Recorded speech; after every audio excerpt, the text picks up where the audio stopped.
ইরানের স্মরণকালের ভয়াবহ হামলা শুরু করেছে মার্কিন ও ইসরায়েলি বাহিনী। মধ্যরাত থেকেই প্রেসিডেন্ট ডোনাল্ড ট্রাম্পের সরাসরি নির্দেশে এবার তেহরানের প্রধান তেল শোধনাগার ও জ্বালানি ভান্ডারগুলোকে লক্ষ্য করে শুরু হয়েছে ভয়ঙ্কর বিমান হামলা। এদিকে এক ভিডিও বার্তায় ইসরায়েলের প্রধানমন্ত্রী বেনিয়ামিন নেতানিয়াহু বলেছেন, ইরানকে স্বৈরশাসক মুক্ত করতেই তাদের এই অভিযান। তবে অস্তিত্ব টিকিয়ে রাখার এই যুদ্ধে এক বিন্দুও ছাড় দিতে নারাজ ইরান। জাহিদুল আলমের রিপোর্টে বিস্তারিত। তেহরানের আকাশে লাল কালো আভা। এক সপ্তাহের ব্যবধানে ইরানকে কয়েক দশক পিছিয়ে দেওয়ার লক্ষ্য নিয়ে সর্বাত্মক যুদ্ধে নেমেছে ওয়াশিংটন ও তেল আবিব। রোববার চালানো হয় ইতিহাসের অন্যতম বড় কৌশলগত হামলা। আমেরিকা ইসরায়েল জোট জানায়, ইরানের নৌ, বিমান বাহিনী এবং ক্ষেপণাস্ত্র সক্ষমতা শুধুই থাকবে ইতিহাসের পাতায়। এবার রণকৌশল কেবল সামরিক স্থাপনায় সীমাবদ্ধ নেই। মধ্যরাত থেকে ইরানকে সামরিক ও অর্থনৈতিকভাবে ধসিয়ে দিতে দেশটির তেল শোধনাগার ও জ্বালানি ডিপোগুলোকে টার্গেট করে ইসরায়েলি যুদ্ধবিমান। ইসরায়েলের দাবি, এই জ্বালানি ব্যবহার করেই হিজবুল্লাহ সহ বিভিন্ন গোষ্ঠীকে মদদ দিত ইরান। তেহরান অভিযোগ করে, নতুন হামলায় পানি লবণমুক্ত করার স্থাপনায়ও হামলা চালিয়েছে যৌথ হামলাকারীরা। তেহরানের রাজপথে অ্যাম্বুলেন্সেও গোলা ফেলে দখলদার জোট।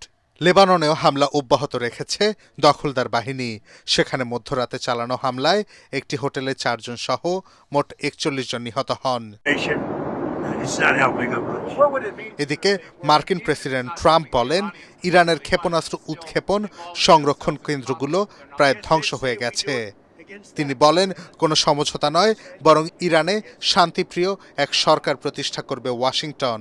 হরমুজ প্রণালী নিরাপদ বলেও দাবি করেন তিনি। কিছুদিন পর আত্মসমর্পণের জন্য ইরানে কোনো নেতা বেঁচে থাকবে না বলেও ঘোষণা দেন ট্রাম্প। এদিকে ইরানে স্কুলে হামলায় তেহরানকেই দায়ী করেন মার্কিন প্রেসিডেন্ট।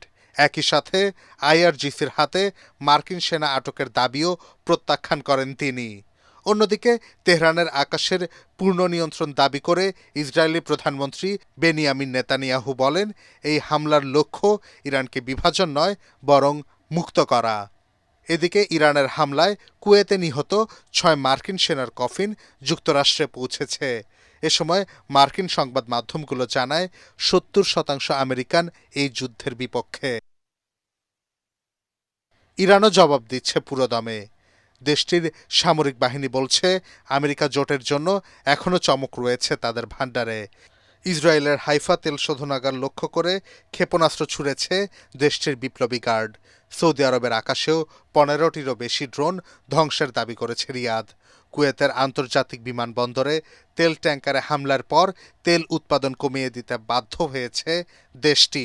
কুয়েতের একটি বহুতল ভবনেও ইরানের হামলায় আগুন জ্বলতে দেখা যায়। এদিকে ইরানি শীর্ষ নেতা আলী লারিনজানি জানিয়েছেন, খামেনি সহ 1000 মানুষের হত্যার জবাব ট্রাম্পকেই দিতে হবে।